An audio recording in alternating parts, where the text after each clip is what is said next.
Hello, welcome to La Excellence. Our first issue is Dhanbad judge killing case. Supreme Court has taken up this case suo motu. Suo motu means without anyone coming and filing a petition, Supreme Court voluntarily took up that case.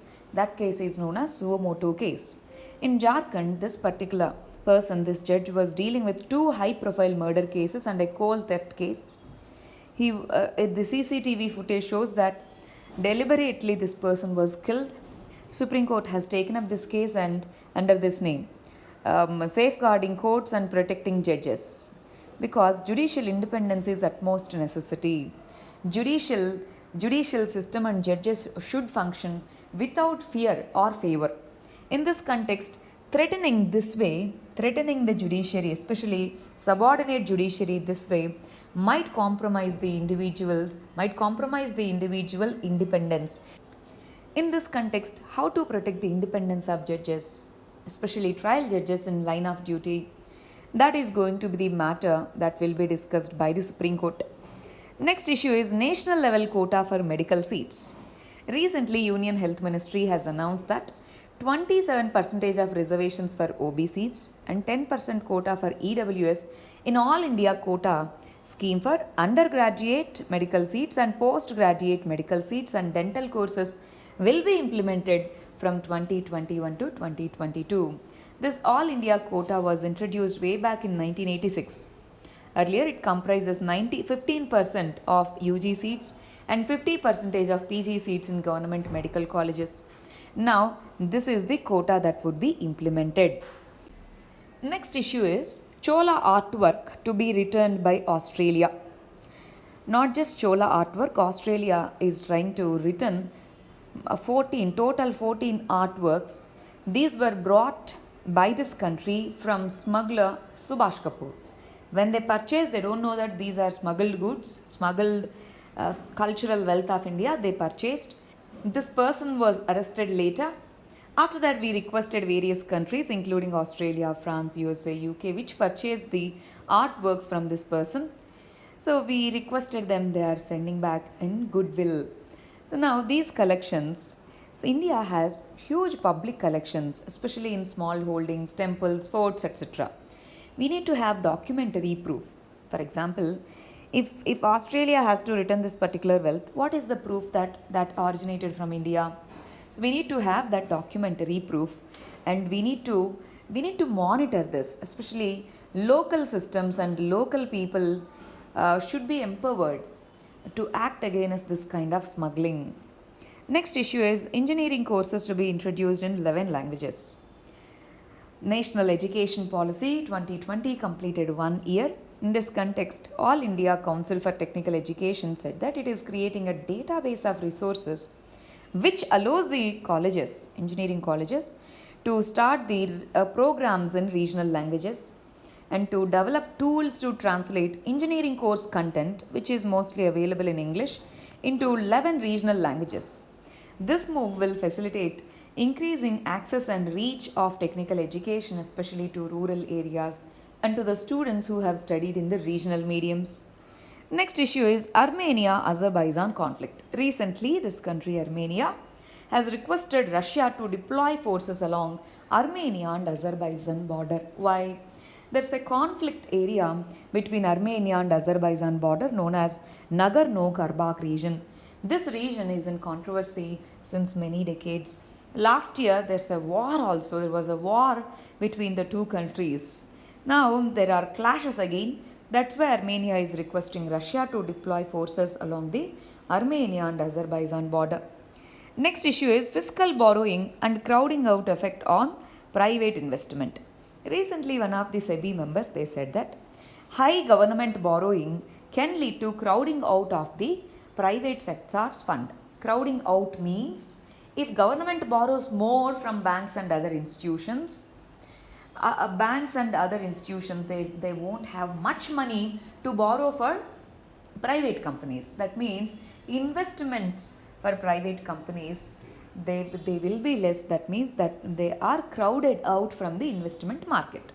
Especially if the private companies, they want to gather money through corporate bonds, etc., money won't be available because everyone thinks that investing and giving money to government is good because it is more predictable and more secure.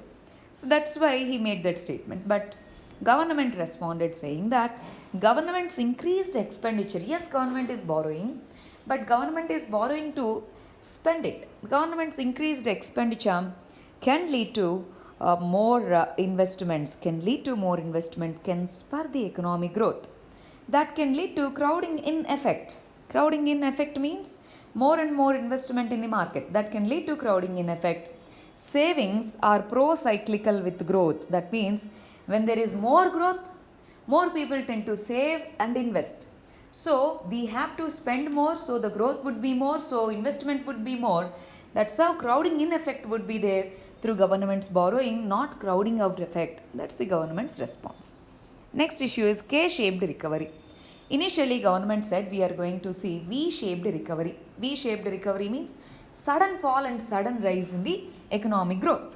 But then, even after 1.5 years, this V-shaped economic recovery is not experienced in India. Some sectors, organized sectors, their economic recovery is faster as compared to unorganized sector, MSMEs. This kind of divergence is known as K-shaped recovery. There is slump in the growth. Few sectors have experienced growth and few are falling down. That's why this kind of recovery is known as K-shaped recovery. Next, let us understand the editorials. First one is India-USA relationship. Recent meet between India's External Affairs Minister and USA Secretary of State discussed on Quad cooperation in the Indo-Pacific region, Afghanistan issue, state of democracy and human rights. State of democracy and human rights. This is little contentious, but Quad has complete consensus between India and USA.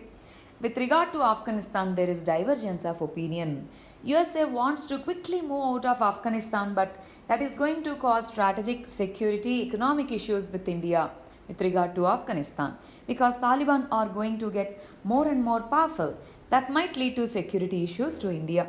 That's why in some issues, India and USA have divergence of opinion, but in some issues we have more consensus. Next issue is vaccination of children. Recently it is said that schools can be reopened only after vaccination of children. Vaccination of children policy is followed in the Western countries because they have more vaccines and they tested for safety. In India, we have Zydus Cadila and Covaxin's Bharat Biotech's Covaxin. So these two are testing on children also. As of now, they are at testing stages. USA has approved Moderna and Pfizer vaccines to be used on children. But we cannot completely rely on the policy of Western countries. We should have our own policy. So how should we prioritize? Should we prioritize adult first and then to the children? So this decision should be taken on a scientific basis. We cannot directly and blindly emulate the Western experience. Next issue is Pegasus and cyber weapon. Pegasus cannot be said as a complete and full-fledged cyber weapon. Cyber weapon has large scale impact. Cyber weapon means through cyberspace the destruction happens. Now this is considered fifth dimension. We have land, sea, air and space. Cyber weapons and cyberspace is considered as fifth dimension of warfare. Cyber weapons, they carry untold capacity. No one needs to go there. No one needs to deploy any infrastructure, no tankers, no aircrafts. With small softwares, we can target and cripple the infrastructure of a country or part of the country. In this context, and cyber weapons are not just targeting the defense installments, they are also targeting the civilian infrastructure. That's why it is going to cause huge problems. In this context, newer technologies like AI, artificial intelligence, they also can pose problems. They can enhance the lethality of cyber weapons. In this context, proper coordination, awareness, having cyber security guidelines and cyber security infrastructure, use of technologies to counter cyber threats, these should be seen as the way forward. Next issue is anti-trafficking policy of India. United Nations declared July 30 as the World Day Against Trafficking of Persons. Trafficking in general is done for trafficking of people is done for sex work, bonded labor, child marriages, etc. In this context, we are looking at trafficking only from the traditional point of view. New threats like cyber trafficking. Cyber trafficking means using online platform, people are trafficked, they are trapped and trafficked. So that is known as cyber trafficking. This issue is evolving. This needs to be addressed. Pandemic leading to COVID orphans. They need to be protected from trafficking. In this context, India needs comprehensive policy. Recently, India has proposed for anti-trafficking bill 2021. This has to address the lacuna such as understanding the socio-economic situation and socio-economic factors that leads to trafficking and sex works. This need to be addressed. These issues like death penalty, there are few issues with regard to this bill. This needs to be addressed and comprehensive policy with regard to anti-trafficking policy is needed. Next issue is Afghanistan power takeover by Taliban. Taliban have captured the rural areas in north and western part of Afghanistan. But Afghanistan army is also pushing back. And Taliban have taken border posts along Iran, Turkmenistan, Uzbekistan, Tajikistan, and two major border posts near Pakistan.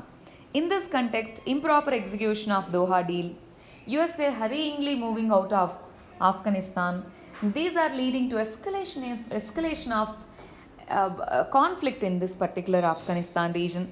What should India do? India should engage with Taliban because it is clearly seen that today China also had meeting with Taliban representatives. So in this context, direct engagement with Taliban is the one of the means that we have to follow, and then promote intra-Afghanistan dialogue.